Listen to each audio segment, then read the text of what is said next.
nos estamos refiriendo a Eugenia Slaide.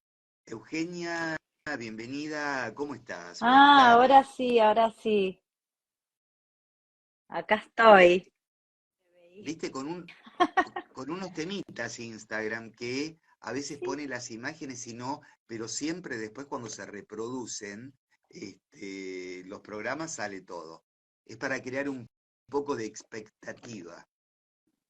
sí, no sé si vos me escuchás bien, yo te escucho bajito, ¿eh? Pero bueno, Yo te ahí subí el volumen, escucho pero no es. perfecto, Bueno, perfecto. bueno, bueno, ahí Se ve vamos. perfectamente. Entonces, Bueno, gracias, gracias. pensaba el tema de hablar de los traumas, las heridas emocionales y cómo eso Mm, impacta en nuestro cuerpo y son los síntomas siempre los mensajeros, ¿no? claro, qué interesante. Siempre los síntomas son los mensajeros y síntomas que se expresan a través de nuestra biología y síntomas porque el trauma, digamos, cuando uno habla de trauma o habla de heridas emocionales, también se manifiestan en los conflictos que uno tiene, ¿no es cierto? Es decir, conflictos económicos, conflictos vinculares, es decir, conflictos de propósitos, esto cuando a veces las personas se preguntan, pero ¿por qué siempre nos sucede o me sucede lo mismo? Es decir, hay ciertas situaciones que se repiten y justamente es porque uno trae ese vestigio de trauma o de herida emocional. Es decir, hoy está como de moda esto, no sé si vos opinás igual, pero viste que se habla mucho y el término no es tan amigable. Entonces las personas escuchamos traumas, no sé si, no tanto herida emocional, parece como más sutil, ¿no?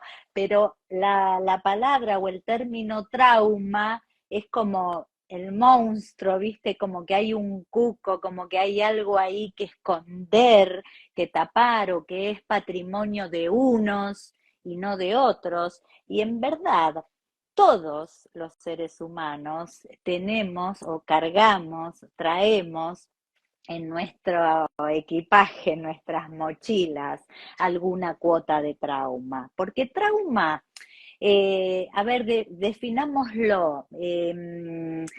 Para tener más tranquilidad, ¿no es cierto? Es como decir, es una energía que está trabada, es decir, hay una energía que está bloqueada, si se quiere, ¿no?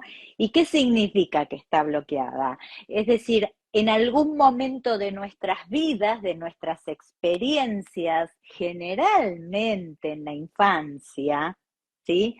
En la adolescencia, bueno, uno ha, digamos, tenido que mediar con situaciones difíciles de alto impacto emocional, que es lo que desde la medicina germánica el doctor Hammer ha dado en llamar shock biológico, es ese gran impacto emocional, esa situación que te toma de sorpresa, de manera inesperada, que sentiste como que estabas solo en esa situación y no tenías los recursos para transitar, para dar respuesta, para gestionar eso que te está pasando. Y eso dispara emociones, miedo, ira, ¿no es cierto?, enojo, angustias, porque hay tres formas de quizá responder frente a lo que nos sucede, ¿no? Frente, digamos, estas respuestas biológicas, que sería huir de lo que te pasa, o que luchar o quedarte congelado, ¿no? Y esas situaciones que después se las definen como trauma, son esas situaciones que justamente no pudiste ni huir ni luchar. Es decir, te quedaste como congelado. Ahí como que la energía quedó bloqueada, no tenías los recursos para dar respuesta. Entonces, vas creciendo, continúas con tu vida, continúas las experiencias, te van, y la vida es una cadena de sucesos. Y después vuelve, quizá respondes a algunas situaciones, a otras generan el mismo tipo de emociones que sentiste en aquel momento y ahí volvés a reeditar esa emoción. Entonces, lo importante no es, obviamente hay traumas quizá, este tipo de situaciones difíciles donde uno ha quedado ahí como congelado, que hay diferentes niveles, por supuesto, hay situaciones y situaciones, ¿no? Es decir, depende de la experiencia que se haya vivido, porque uno puede hablar de un accidente, pero puede hablar de un abuso también, y son distintos tipos de intensidades y de tipos de Claro. emociones, ¿sí? Y por supuesto que también va a variar lo determinante, porque siempre es la percepción de la persona en la situación, ¿no? Entonces, y las heridas emocionales las traemos hasta la adultez. Y entonces es importante, cuando hablamos de herida emocional, por ejemplo, y a ver de cómo se manifiesta en la adultez, y esto uno lo ve mucho en sesión. Si vos de chico, a ver, tenemos la herida del rechazo, por ejemplo, es decir, de chico fuiste rechazado, que puede ser real o simbólico, es decir, imaginario, es como la persona se sintió. ¿No? Tanto en la familia como en la escuela, como en el grupo de pertenencia, en el club, en lo que sea, pero sintió rechazo. Entonces esa persona en la adultez se va, cada vez que se perciba rechazado o rechazada, va a aislarse, ¿sí? Va a preferir no ir a ciertos lugares, o sea, va a tender a aislarse por temor, porque está trayendo esa herida. Si vos tuviste una herida de traición, porque de chico no te prometieron lo que esperabas o no cumplieron lo que te habían prometido, de grande te vas a convertir en una persona como controladora. Es decir, ¿por qué? Porque vas a querer tener todo bajo control como para ver, ¿no? Que se cumpla lo que yo espero para que nada se te salga de control. Después las heridas, por ejemplo, de abandono, que una persona percibió una ausencia emocional o física de su familia, de sus padres, de su entorno. Es una persona que se va a volver dependiente. ¿Para qué? Para no quedarse solo. Va a tolerar cualquier tipo de situación para no ser abandonado, va a crear situaciones o problemas para tener a las personas encima, ¿no? Que lo cuiden, cosa de no volver a repetir, ¿no es cierto?, a pasar por ese abandono. La herida, por ejemplo, de humillación, sentiste en la infancia digo de infancia, puede ser de más grande también, por supuesto, sentiste vergüenza porque te humillaron, ¿no es cierto?, te avergonzaron, entonces te volvés como que te volcás a los otros, vas enteramente a querer satisfacer las necesidades de los otros, corriendo a un lado las tuyas. ¿Por qué? Porque sentís culpa, sentís vergüenza y entonces te volcás a servir a los otros. Entonces, en definitiva, tenemos también la herida de injusticia, ¿no? Ese niño, esa niña que sintió, percibió el entorno como injusto porque tenía un entorno frío, creció en un entorno autoritario, luego de adulta, ¿cómo se va a comportar? Y Claro. va a tapar sus emociones, va a esconder lo que siente, no va, quiere decir que no sea sensible, no, seguramente va a ser muy sensible o es muy sensible, pero no lo va a poder demostrar, le va a costar demostrarlo porque se está protegiendo, ¿sí? Frente a esa herida de injusticia. Entonces, generalmente son las personas que esconden su sentir y su verdadera esencia y su ser y se enfocan en el hacer, porque creen que los demás las van a querer por lo que hacen. Entonces, tomar conciencia, ¿por qué decimos, para qué decimos todo esto? Y qué es lo que ayudamos justamente, acompañamos en biodescodificación, a poder tomar conciencia. Tomar conciencia quiere decir tomar contacto real desde el interior y no desde buscando una respuesta afuera, de esa herida emocional, de ese trauma, de ese shock en el que te quedaste congelado, donde no pudiste dar respuesta, y que en tu vida actual, hoy, en el presente, en tu vida adulta, sin querer, lo estamos reeditando todo el tiempo, porque, a ver, uno no está a ver, no estamos todo el tiempo viviendo experiencias de vida o de muerte. Esto, a ver, digo de vida y de muerte como de extremos, ¿no es cierto? De tener que luchar desde el animalito contra el tigre que me viene a matar. No, es decir, pero ¿qué pasa? Si bien en la realidad no estamos todo el tiempo expuestos a situaciones de vida y de muerte, desde la percepción las vivimos como tal, porque te quedaste sin trabajo, porque te separaste, porque te dieron un diagnóstico, y entonces la persona lo siente, lo percibe como de vida o de muerte. Entonces, en vez de luchar o de huir, queda congelado, queda sin respuesta. ¿Qué quiere decir que te quedaste congelado, sin recursos? Te quedas atrapado ahí. Entonces la percepción es, yo no, el sentir sería, yo no puedo con esto, no me siento apto para transitar o gestionar esta situación. ¿Y ahí qué pasa? ¿Por qué decimos que impacta en el cuerpo?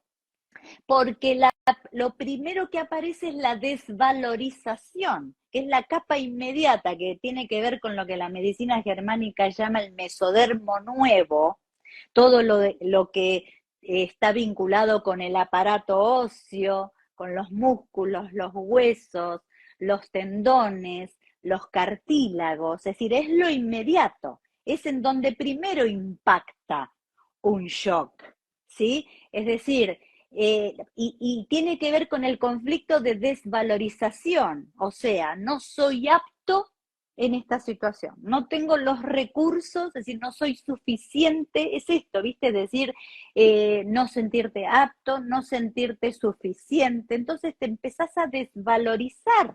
Y esa desvalorización, si uno no incorpora los recursos,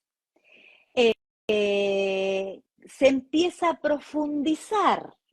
Y entonces del dolor muscular o del dolor óseo, por supuesto, Roberto, excluimos que hayas tenido un accidente y te fracturaste, que estés haciendo Sí, deporte, es obvio. decir, a ver, hay aparte un periodo, si vos tuviste un accidente, una fractura o un tema deportivo, bueno, hay un periodo que te vas a atender con la medicina convencional. ¿No? Ahora, pasados 6 meses, si vos seguís con dolor, seguís con inflamación, seguís con problemas, se va agravando, aparecen otros síntomas, esto ya requiere complementar, ver que hay algo más ahí. Y tiene que ver este tema de la desvalorización.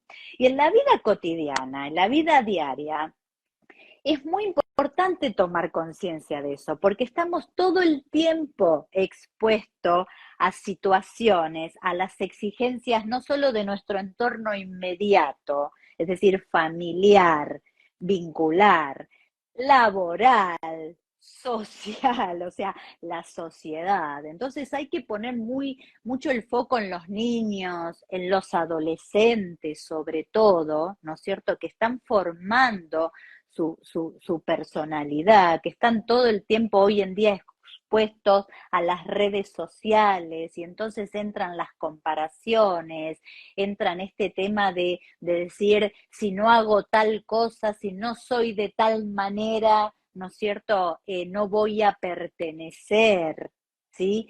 Es muy importante ir tomando conciencia de esto. ¿Por qué? Porque lo vemos todo el tiempo en nuestra sociedad, lo vemos hoy a nivel mundial, este tema de la lucha permanente por ocupar un lugar, por querer tener razón, la lucha de los egos, a ver quién es el más fuerte, ¿no es cierto? Entonces, quién es superior, marcar quién es inferior. Y entonces, si no tomamos conciencia de esto, eh, no vamos a poder salir de esta desvalorización y le vamos a seguir sumando, creyendo que la solución está ahí afuera. Entonces, la solución es interna, es decir, tomar contacto de estas heridas, de estos traumas. No tenemos que tener miedo, todo lo contrario, porque conectando con esto, y esto se hace muy bien en la sesión de biodescodificación porque se logra hacer muy rápido, o sea, este contacto, ¿no? Desde una escena del presente, llevarlo allí a esa escena, ¿no es cierto?, que le llamamos escena programante, y la traemos al presente, y justamente desde ahí poder hacer el cambio de percepción, pero es conectar, es decir, no nos escondamos más, no sigamos mirando hacia afuera, porque las respuestas están adentro nuestro, es decir, cuando decimos adentro nuestro es en lo profundo, porque uno va formando su personalidad con las experiencias, tus características, pero todo eso está como en la superficie, ¿no? Cuando hablamos de lo profundo, es un camino, es un viaje, que es un recorrido que tenemos que hacer con mucha paciencia para poder conectar con nuestro amor propio, porque justamente el amor propio que está ahí en lo profundo de nuestro ser, eh, requiere coraje, requiere confianza, requiere valor, requiere paciencia, ¿no? Para poder llegar ahí, conectar con ese ser que está libre de trauma, justamente está libre de trauma, solo que nos hemos olvidado, y es el que nos va a dar las llaves para poder expandirnos tal cual como somos, porque y soltar esta exigencia de tenés que ser alguien en la vida, tenés que ser exitoso si lográs, no, el éxito es la paz interior, eso es el éxito, ¿no? Y ser alguien, ya lo somos, es decir, desde que nacemos ya somos, solo que nos hemos olvidado. Entonces, de lo que se trata es de incorporar los recursos y la guía que nos permitan volver a conectar con ese amor propio que tiene las respuestas y darnos cuenta de que no se trata de ser perfectos. La perfección significa ser tal cual sos. Eso es la perfección, ¿no? Es decir, cometés errores, todo el tiempo vamos a cometer errores, pero de los errores vamos a aprender. A veces las cosas te van a salir de maravilla, otras veces no. Es un aprendizaje continuo. Y poder ir a ese lugar también nos va a permitir conectar con nuestros dones, con nuestros talentos, que seguramente por mirar hacia afuera nos lo estamos perdiendo. Es decir, y eso es lo que se nos pide en esta vida. Es decir, que justamente pongamos a disposición esos talentos, esos dones, que quizá no tienen nada que ver con lo que la sociedad espera de nosotros. Y sin embargo está ahí para poder brindarlo, ¿no? Es El, el mejor regalo el que podemos hacer, mejor regalo que nos podemos que hacer. nos podemos hacer a nosotros y que podemos hacer al mundo, al mundo. Sí. Vamos a regalarle a la gente Mm, un puente comunicacional contigo para que puedan tomar una gracias. sesión de biodescodificación. ¿Estás escuchando desde el exterior de la Argentina? Por favor, antepone el prefijo más 549 y Mm. después 11 56 55 10 56. Y el Instagram de Eugenia es @eugebiodescodifica. Euge, gracias. El tema de hoy tiene Gracias. que ver mucho con lo auténtico, ¿no? En el marco de la biodescodificación. Y nos encantó. Y te esperamos la semana que viene con más Bueno, contenidos. ¿Te parece? muchísimas gracias, gracias, un placer, gracias a todos los que se conectaron, a quienes nos escuchen esta noche, gracias a la radio y a vos, Roberto, por tu calidez de siempre. Muchas Bueno, gracias. Un que abrazo. estés muy, pero muy bien y te esperamos la semana entrante. Gracias. Eugenia Bendiciones. Slaibe, terapeuta en biodescodificación, aquí en Despertándote en tu sueño, en el aire de FM Milenio.